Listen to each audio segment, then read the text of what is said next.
अस्सलामुअलैकुम स्टूडेंट्स। उम्मीद करता हूँ आप लोग खैरियत से होंगे। हाजिर हूँ एमएफ इंग्लिश सेंटर से। तो स्टूडेंट, आज जो हमारा टॉपिक है वो है एडिशन ऑफ फोर्सेस, यानी टॉपिक 4.2। और चैप्टर जो है वो टर्निंग इफेक्ट ऑफ फोर्सेस है। देखें, ये बहुत आसान टॉपिक है।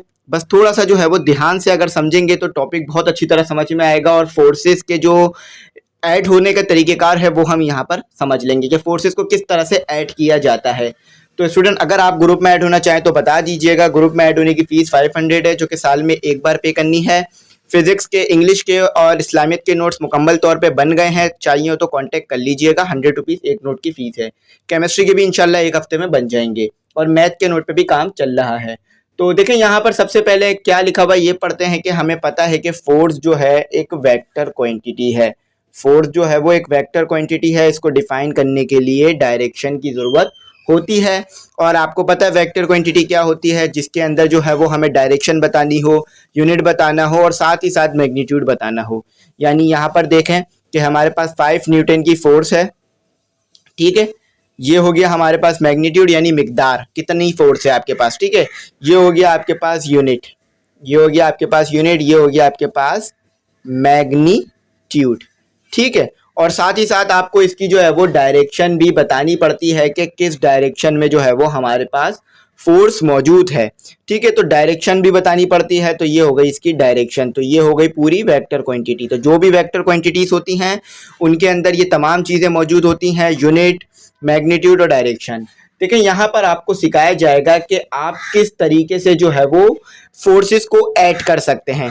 मतलब आपके पास ऐसा नहीं है कि ये 4 न्यूटन की फोर्स है, ये 5 न्यूटन की फोर्स है आपके पास, ठीक है। एक फोर्स है आपके पास 5 न्यूटन की, एक फोर्स है आपके पास 2 न्यूटन की।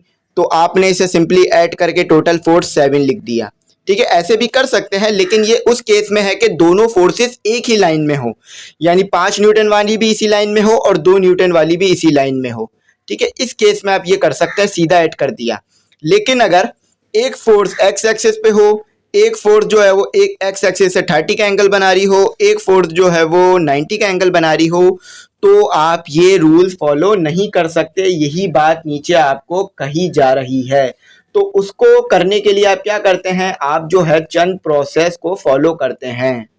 तो देखें स्टूडेंट, यहाँ पर यही बात की जा रही है। In diagrams it is represented by a line segment with an arrow head at one end to show its direction of action. Length of line segment gives the magnitude of the force on suitable scale. Wherever more than one force act on an object, we need to add them to get a single resultant force. देखें, यहाँ पर यही बात हो रही है कि हमारे पास ये कितनी फोर्स हैं, 3 फोर्सेस हैं। देखिए, ये F1 हो गई, ये F2 हो गई और ये F3 हो गई, ठीक है। ये F3 हो गई आपके पास। अब मैं कहता हूं कि आप जो है इन तमाम फोर्सेस को ऐड करें और सिंगल फोर्स बताएं कितनी है, ठीक है। तो आप कैसे ऐड करेंगे, आप जो है वो हेड टू टेल रूल का कॉन्सेप्ट इस्तेमाल करेंगे, जो कि आगे आपको पढ़ाया जाएगा। देखिए, ये तमाम फोर्सेस अलग अलग डायरेक्शन में है। यानी जैसे कि मैंने आपको बताया कि सिंगल डायरेक्शन में फोर्स हो तो सिंपल ऐड कर दें, 7 हो गई, मसला नहीं है।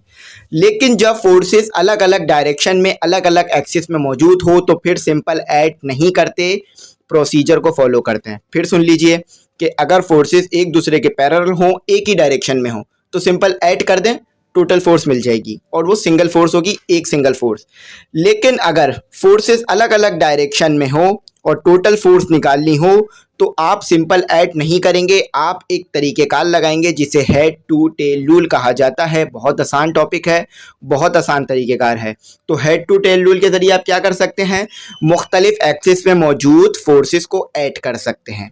फिर से रिपीट करता हूँ, हेड टू टेल रूल के ज़रिए आप क्या कर सकते हैं, मुख्तलिफ एक्सिस में मौजूद फोर्सेस को ऐड कर सकते हैं। ये होता है ना आपके पास सिस्टम, ये होता है आपके पास कोऑर्डिनेट सिस्टम, जिसके अंदर जो है आपके पास एक्स एक्सिस होता है, माइनस एक्स एक्सिस होता है, वाई एक्सिस होता है और माइनस वाई एक्सिस होता है, ठीक है।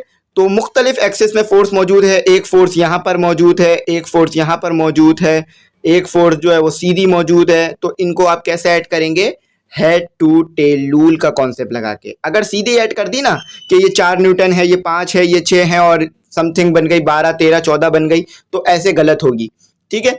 आपको एक कॉन्सेप्ट अप्लाई करना पड़ेगा, वो कॉन्सेप्ट आपको आगे बताया जा रहा है। और जब आप इन फोर्सेस को ऐड कर देंगे ना हेड टू टेल रूल से, तो आपको एक फोर्स मिल जाएगी, सिंगल फोर्स। क्या मिल जाएगी? इन तमाम फोर्सेस को ऐड करके सिंगल फोर्स। यहाँ भी यही बात की जा रही है कि single force that has the same effect as the combined effect of the forces to be added is called resultant force. तो जो आपको सिंगल फोर्स मिलेगी उसका वही इफेक्ट होगा जो इन तमाम फोर्सेस को मिलकर लग रहा था। मतलब एक गाड़ी है, फॉर एग्जाम्पल एक रफ डायग्राम बनाता हूँ, ठीक है।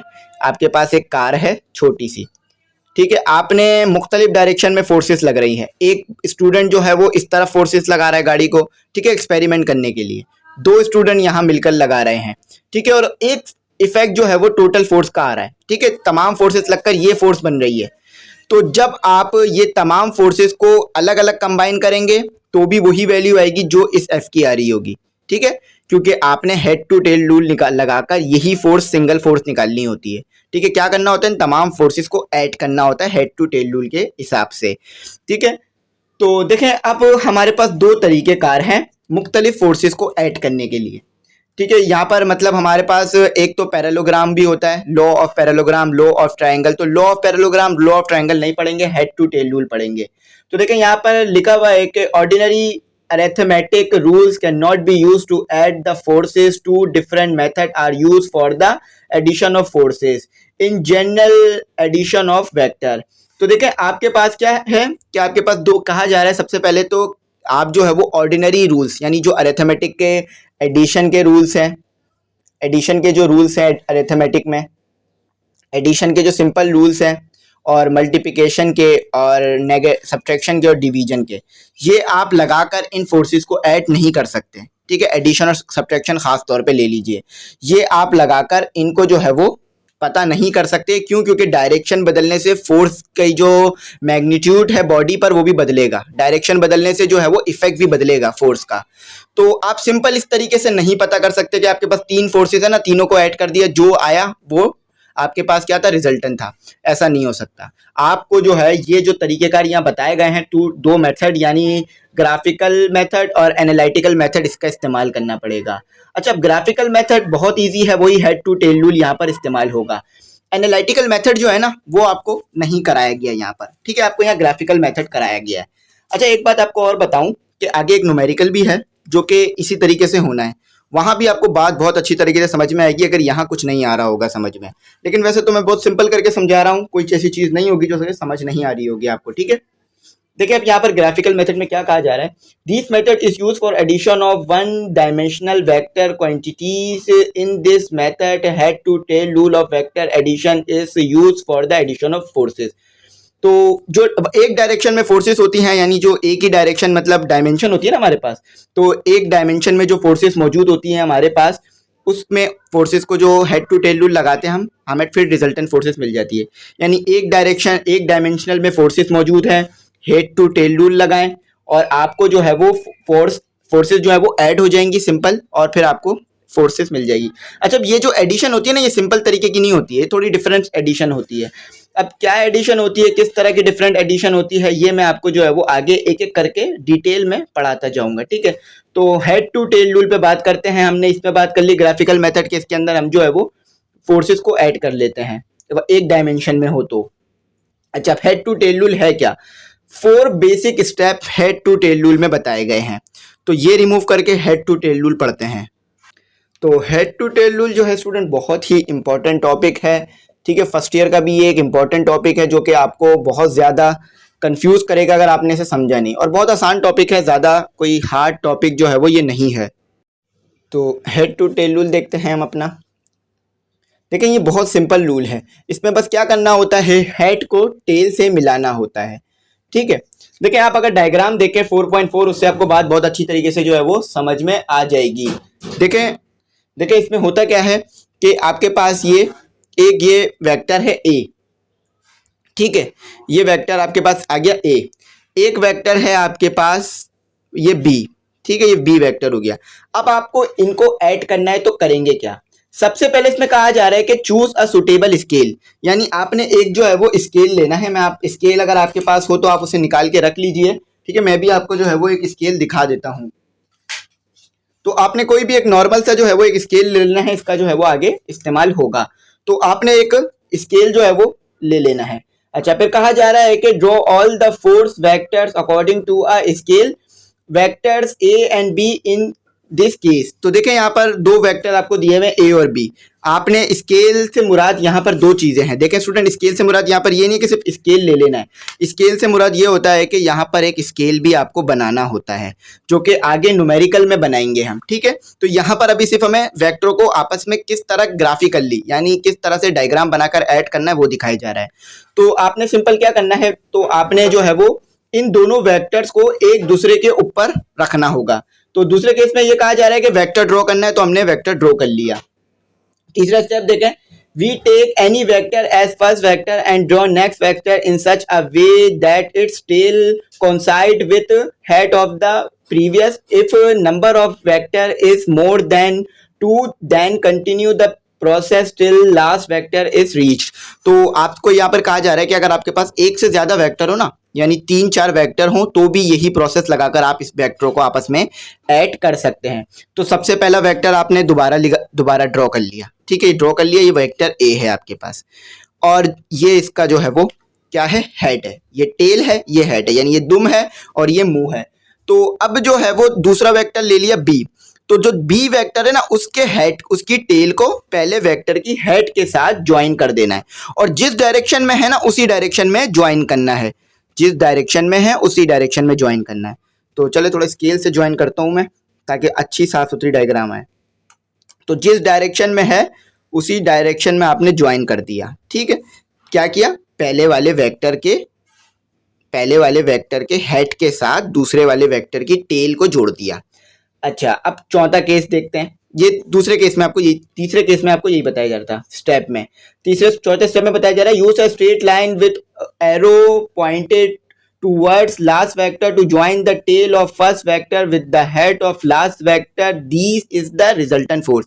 इसमें ये कहा जा रहा है कि अब आपने एक और एरो लाइन लेनी है। अब वो फोर्स नहीं होगी, वो होगी रिजल्टेंट फोर्स। ठीक है, वो कोई आम फोर्स नहीं, रिजल्टेंट होगी।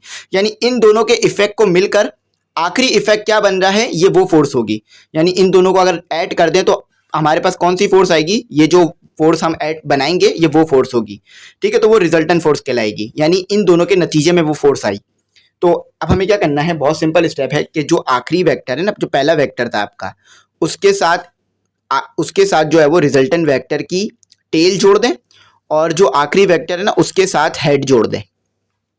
क्या करना है, जो पहला वेक्टर है ना उसके साथ टेल जोड़ दें रिजल्टेंट वेक्टर की, और आपके पास जो आखिरी वेक्टर है ना उसके साथ जो है वो टेल जोड़ दें, यानी हेड जोड़ दें। ठीक है, पहले वेक्टर के साथ जो है वो टेल जोड़ दें और आखिरी वेक्टर के साथ हेड जोड़ दें। तो ये हो गया रिजल्टेंट वेक्टर, जिसे आर से डिनोट करते हैं। ठीक है, तो ये जो है वो सिंपल ग्राफिकली हमने वेक्टर्स को क्या कर लिया, ऐड। ठीक है, क्या कर दिया, वेक्टर्स को ऐड कर दिया। तो इन दोनों की वजह से जो फोर्स बन रही है ना, रिजल्टेंट फोर्स, जो सिंगल फोर्स, वो ये है। ठीक है, वो ये फोर्स है, इसको कहते हैं हेड टू टेल रूल। अच्छा, हेड टू टेल रूल में मैंने आपको जैसे कि बताया कि आप एक से ज्यादा फोर्सेस को सिंपली ऐड कर सकते हैं। यानी आपके पास अगर 3-4 फोर्सेस है तो आप 3-4 फोर्सेस को ऐड कर सकते हैं। जरूरी नहीं है कि सिर्फ 2 ही फोर्सेस को ऐड कर सकते हैं, बल्कि 3-4 फोर्सेस को ऐड कर सकते हैं। अच्छा, यहाँ पर अब ऐड करने के कुछ कॉन्सेप्ट होंगे, कुछ तरीकेकार होंगे। अब उस कॉन्सेप्ट को, उस तरीकेकार को देखेंगे। अगर हमारे पास वेक्टर जो है ना वो एक डायरेक्शन में ना हो तो इसको रिमूव करते हैं और न्यूमेरिकल करते हैं, जो कि थोड़ा सा हार्ड कह सकते हैं न्यूमेरिकल है। तो स्टूडेंट, यहाँ पर आपको पहले न्यूमेरिकल में क्या कहा जा रहा है पढ़ते हैं। Find the resultant of 3 forces 15 Newton along x axis. देखें सबसे पहले क्या बात हो रही है, आपके पास पहली फोर्स है 15 न्यूटन की। ठीक है, और वो किस एक्सिस पर है, कह रहा है कि एक्स एक्सिस पर है। ठीक है, सबसे पहले डेटा लिख लें। अच्छा, दूसरी फोर्स है आपके पास, वो किस एक्सिस पर है, दूसरी फोर्स है आपके पास एक्स एक्सिस पर ही है। यानी कह रहा है कि 10 Newton making an angle of 13 with x axis. तो दूसरी फोर्स भी एक्स एक्सिस पर ही है, न्यूटन लगा दीजिए यूनिट, लेकिन वो 30 का एंगल बना रही है विद एक्स एक्सिस। ठीक है, अच्छा मुझे पता कैसे चल रहा है, डेटा में लिखकर उन्होंने दिया हुआ है, मैं अपने पास से अंदाजा नहीं मार रहा हूँ। ठीक है, अच्छा तीसरी फोर्स आपके पास है 40 न्यूटन की, लेकिन है वो वाई एक्सिस पर। ठीक है, वाई एक्सिस पर है, वाई एक्सिस लिख देते हैं। ठीक है स्टूडेंट, अब अगला स्टेप क्या करेंगे, अब जो है हम स्केल बनाएंगे। स्केल कैसे बनेगा आपको बताता हूँ, समझे। ये मेरे पास स्केल है, मैं इसको यहाँ रख देता हूँ आपकी रहनुमाई के लिए। चलें, 7 स्टार का स्केल है ये, ठीक है। 5 स्टार होता है ना, एक 7 स्टार होटल भी होता है। तो ये हो गया। आखिरी फोर्स कितनी है, 15 न्यूटन की। तो ये 1 1 2 3 4 5 6 7, ठीक है, 8 भी बना लेते हैं। तो ये हो गया हमारे पास 1 सेंटीमीटर। स्केल बनाना आता है ना आपको, 1 सेंटीमीटर। अब यहाँ से जितने भी नीचे चीज़ें लिखूंगा ना वो सब सेंटीमीटर की होगी, और ऊपर जो भी लिखूंगा ना वो न्यूटन की होगी। और ये हो गया 2 न्यूटन। तो अगर 1 सेंटीमीटर पे फोर्स कितनी होगी, 2 न्यूटन। तो ये 2 हो गया, 2 centimetre, 3 centimetre, 4 centimetre, 5 centimetre, 6 centimetre, 7 centimetre, 8 centimetre. तो 2 का इजाफा करते जाइए। 2 न्यूटन, 2 में इजाफा किया तो कितना आ गया, 4 न्यूटन। अब न्यूटन नहीं लिखूंगा मैं क्योंकि फिर वो जगह कम है ना हमारे पास। अच्छा, 4 न्यूटन, 5 न्यूटन, 5 न्यूटन तो आता नहीं है 2 के टेबल में, कैसे हो सकता है ये।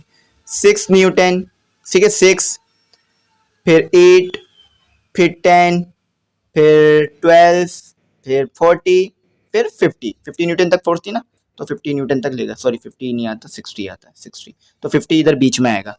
हमने क्या किया, हमने एक स्केल बनाया, कहा था ना चूज अ सुटेबल स्केल। तो ये स्केल बनाया कि हर सेंटीमीटर के बाद 2 न्यूटन की फोर्स में इजाफा होता जाएगा। देखें, 1 सेंटीमीटर से लेकर दूसरी सेंटीमीटर तक गया मैं, 1 सेंटीमीटर का इजाफा हुआ तो फोर्स में 2 न्यूटन का इजाफा हो गया। 1 सेंटीमीटर से यानी 2 सेंटीमीटर से 3 सेंटीमीटर किया, 1 सेंटीमीटर का इजाफा हुआ तो फोर्स में 2 न्यूटन का इजाफा हो गया। अब क्या करना है, अब असल काम है, और बहुत आसान काम है, कोई मुश्किल काम नहीं है। एक्सिस कोऑर्डिनेट सिस्टम ड्रॉ करें, बहुत अच्छा सिस्टम होता है ये, ठीक है। तो हमारे पास पहली फोर्स है 5 सेंटीमीटर की ना, तो सेंटीमीटर देख लेता हूँ मैं, मेरे पास ये रहा, देखिए सेंटीमीटर ये रहा। 0 से गिनना शुरू कीजिएगा, थोड़ा सा लाइट है, दिख रहा नहीं होगा, लेकिन आपने ये यूँ रख के स्केल से ड्रॉ करना होगा। तो ये हो गया एक्स एक्सिस, ये माइनस एक्स एक्सिस, ये वाई एक्सिस। ये काफ़ी मुश्किल चीज़ है जो मैं आपको बता रहा हूँ, ठीक है। अक्सर स्किप करा दी जाती है, लेकिन मैं अपनी जिम्मेदारी पूरी करके आपको बताता हूँ। स्केल बना लिया, पहला स्टेप क्या था कि डेटा उतार लिया। दूसरा स्टेप था स्केल बना लिया कि हर सेंटीमीटर के बाद 2 न्यूटन की फोर्स में इजाफा करते जाना है। 2 4 6 8 10 12 14 16। पहली फोर्स कितनी दी हुई है, 15 न्यूटन की। तो 15 न्यूटन की फोर्स कितने सेंटीमीटर पे बन रही है, हमारे पास 7.5 सेंटीमीटर पे। तो 0 देखें, इधर मैं थोड़ा करीब कर देता हूँ, इसे फोकस बना देता हूँ इस पर। ये 0 देखें, 0, और लाइन जो है वो हमें यहाँ तक ड्रॉ करनी पड़ेगी, क्योंकि इतने से इतने डिस्टेंस पर कितने न्यूटन की फोर्स हो जाती है आपके पास, 15 न्यूटन की। तो देखिए मैं बिल्कुल यही चीज करूंगा, स्केल रखकर 7.5 पर लाइन ड्रॉ कर दूंगा, ठीक है। ये आ गई हमारी पहली फोर्स, ठीक है। ये स्केल से मैंने पहली फोर्स ड्रॉ कर दी, मैग्नीट्यूड को मैंने सेंटीमीटर में डिनोट करना शुरू कर दिया है, ठीक है। पहली फोर्स आ गई। अच्छा, आई होप कि जगह इतनी हो कि हम लिख सकें। अच्छा, अब दूसरी फोर्स कितनी थी आपके पास, 30 न्यूटन की, सॉरी 10 न्यूटन की 30 के एंगल पर। ये एंगल के लिए ये साइन थीटा लगाना ज़रूरी होता है, ठीक है। चलो मैं इसको थीटा को थोड़ा अच्छा सा बनाता हूँ, साफ सुथरा। थीटा अभी भी अच्छा नहीं बना, थीटा अब अच्छा हो गया। तो अब कितनी दूसरी फोर्स कितनी है, देखें 10 न्यूटन की। तो 10 न्यूटन की फोर्स कितने सेंटीमीटर पे बन रही है, 5 सेंटीमीटर पे। तो 5 सेंटीमीटर की लाइन ड्रॉ कर दीजिए, ठीक है। बहुत सिंपल बात है, मैं थोड़ा फोकस कर दूँ स्केल को। चलें, ये फोकस तो हो गया। तो यहाँ तक की लाइन ड्रॉ कर दूंगा मैं, ठीक है। 5 न्यूटन की। देखिए मैं ये स्केल रखा, 30 का एंगल लिया ना, 30 का एंगल बन रहा है। और ये मैंने 5 न्यूटन की फोर्स इधर रखकर, थोड़ा सा इधर रखकर ड्रॉ कर दी। ये देखें 5 न्यूटन की पूरी फोर्स ड्रॉ कर दी। और हेड टू टेल रूल के मुताबिक पहले वाले वेक्टर की हेड को पहले वाले वेक्टर की टेल के साथ पहले वाले वेक्टर के हेड के साथ दूसरे वाले वेक्टर की टेल होनी चाहिए। अब आखिरी फोर्स कितनी दी हुई है, 10 न्यूटन की, लेकिन वाई एक्सिस पर होनी चाहिए। वाई एक्सिस यानी सीधी परपेंडिकुलर होनी चाहिए। तो उतनी ही 5 न्यूटन की ही होगी। 10 न्यूटन की फोर्स जो है वो 5 सेंटीमीटर पे ही बन रही है। तो चलें इसको भी ले लेते हैं। लेकिन यहाँ एक मसला हो रहा है कि हमने जो ऊपर चीज़ें मेंशन की थी वो आ रही है, तो 6 को छोटा करके लिख देता हूँ मैं ऊपर करके, ताकि मैं अपने काम को आगे कंटिन्यू कर सकूँ, वो उसमें खला ना आए। तो ये मैंने जो है वो ड्रॉ कर दिया। इसकी मदद से हम स्केल की मदद से हम रिजल्टेंट फोर्स निकाल लेंगे। अच्छा भाई, ये आपने फोर्सेस तमाम ड्रॉ कर ली, ठीक है। ये एंगल 30 था, आपको बोला था दूसरी फोर्स 30 के एंगल पर है, 30 का एंगल लिखता हूँ, ठीक है। 30 का एंगल, ये एंगल 30 और ये परपेंडिकुलर है, देख लीजिए वाई एक्सिस के बिल्कुल साथ आ रही है। थोड़ा सा मैं इसको अच्छा बना लेता हूँ, ये वाई एक्सिस के देखें बिल्कुल साथ आ रही है और 5 न्यूटन 5 सेंटीमीटर की ही होनी चाहिए जी, 5 सेंटीमीटर की। अब आपके पास ये हो गई F1, आप अच्छी तरीके से जानते हो, ये हो गई F2 और ये हो गई F3। रिजल्टेंट फोर्स कैसे निकालते हैं कि पहले वाले वेक्टर की टेल के साथ रिजल्टेंट वाले की टेल लगा दीजिए, रिजल्टेंट वेक्टर की, और उसकी जो हेड है वो आखिरी वाले वेक्टर के हेड के साथ जाके मिला दीजिए। अच्छा, अब जितने सेंटीमीटर की ये लाइन होगी ना, रिजल्टेंट वेक्टर भी उतने ही न्यूटन का होगा। ठीक है, यानी अगर ये लाइन मैं पहले मैच कर लेता हूँ कितने सेंटीमीटर की आ रही है। आई थिंक ये जहाँ स्केल ब्रेक हुआ यहाँ तक आ रही है, यहाँ तक देखे मैंने यहाँ तक अपनी उंगली रख ली। ठीक है, देखे कितनी आ रही है। चलें ये कैमरे को फोकस करा देते हैं। चलें मैं कैमरा फोकस करा दूँ तो आपके लिए थोड़ा सा हो गया। तो ये आप देख सकते हैं कि 13 सेंटीमीटर पर आ रही है, 13 सेंटीमीटर। अब हमारे पास 30 सेंटीमीटर तो है नहीं, तो 30 सेंटीमीटर अगर हम स्केल को थोड़ा और मज़ीद एक्सपेंड करें तो कितना बनेगा 30 सेंटीमीटर, तो वो भी देख लेते हैं। ये 9 सेंटीमीटर लिख लिया मैंने, ये 10 सेंटीमीटर लिख लिया मैंने, ये 11 सेंटीमीटर लिख लिया मैंने, ये 12 लिख लिया, और आखिरी में लिख देता हूँ ये 30 सेंटीमीटर लिख लिया। ठीक है, तो आई थिंक ये सही आएगा बिल्कुल। ये हो गया हमारे पास। अब 2 का इजाफा करते जाइए हर सेंटीमीटर के बाद, तो ये 16 था, 18 हो गया, और ये हो गया 20, और ये हो गया हमारे पास 22, ये हो गया 24, और ये हो गया 26। तो हमारे पास जो रिजल्टेंट फोर्स आ रही है, यानी जो टोटल एफ की फोर्स आ रही है, वो आ रही है 16 न्यूटन की, 16 न्यूटन की फोर्स आ रही है हमारे पास। ठीक है, ये हमारा आ गया आंसर। ठीक है, तो सबसे पहले क्या किया मैंने, डेटा उतारा, उसके बाद सूटेबल स्केल बनाया, यानी जो है वो हर सेंटीमीटर के बाद फोर्स में 2-2 न्यूटन का इजाफा करता गया। ठीक है, यानी 2 का टेबल लगाया। फिर क्या किया, जो स्केल के मुताबिक जो है जितने सेंटीमीटर की फोर्स थी, यानी जितने न्यूटन की फोर्स थी उतने सेंटीमीटर की लाइन बनाई। अगर फोर्स जो है वो 15 न्यूटन की थी तो लाइन जो है वो 7.5 सेंटीमीटर की बनाई। फोर्स जो है वो 5 न्यूटन की थी, 10 न्यूटन की थी, तो 5 सेंटीमीटर की लाइनें बनाई और उनको ग्राफ में ड्रॉ किया। परपेंडिकुलर थी तो परपेंडिकुलर बनाया, 30 के एंगल पे तो 30 के एंगल पे बनाया। Head to tail rule follow किया, स्टेप लगाया।